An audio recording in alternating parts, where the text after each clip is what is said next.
Our third stop on our Colombian road trip brought us, after many hours in the car, to the incredibly beautiful Valle de Cocora. With some major road delays due to construction on the main route from Medellin, what was supposed to be about a 4 or 5 hour car ride wound up being around 10. But we also accidentally went on a holiday weekend as well, which increased traffic to the tiny but amazing town of Salento, and be prepared to pay several tolls to use some of the major highways in the area. Salento is the main jump-off point into the valley, and its historic buildings, intense colors, great food, and picturesque setting were a highlight, along with the plaza being the main area where most of the excursions leave from.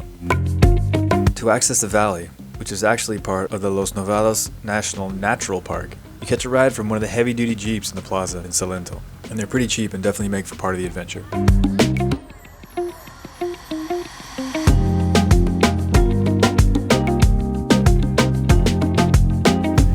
We recommend going early. Valle de Cocora can be very touristy, and although it is beautiful, beating the crowds makes for a much more relaxing experience. Nestled in the Andes, Valle de Cocora's lush green hills give way to jungle and even cloud forests at higher elevations. The temperate climate was super nice, and the famed wax palms of the area are some of the last remaining and the tallest palm trees in the world, some estimated at even 200 years old or more. The intense greens and rolling clouds were incredible, but with quite a bit of rainfall in the area, definitely bring a rain jacket. The greens and blues of the valley were a lot to take in, and you can really feel how peaceful this little valley is. And it makes for some really great people watching as well. Once in the valley, a series of paths and small roads can lead you further up into the hills and deeper into the park. Some only by horseback trails or guided tours.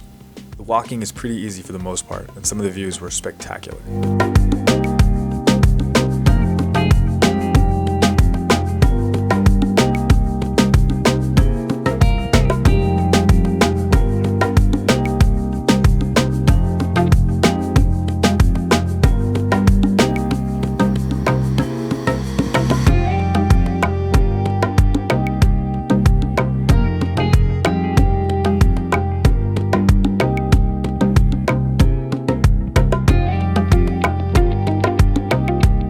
Keep an eye out for hummingbirds, condors, black vultures, and many other species of birds known to occur throughout the coffee area.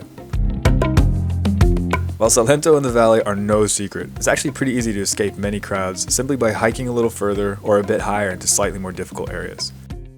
Once we had walked about an hour, we were rewarded by some solitude, and even a tiny drink shack for a little refreshment before heading back down the mountain.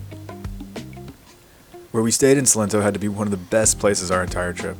A little place called El Mirador del Cocora, and it was perfect walking distance, just a few blocks into Salento, and just a few more up the road to another small vista. Jesus Martin was a highly awarded coffee shop, and we must have gone to 3 or 4 times for the amazing coffee, nice atmosphere, and Wi-Fi as well.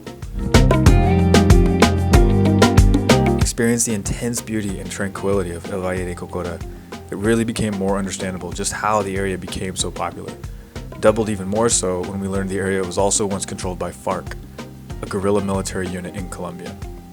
The area has changed dramatically and is now well known for safety and another must-see stop while visiting the coffee area of Colombia and anywhere else in the Quindío department.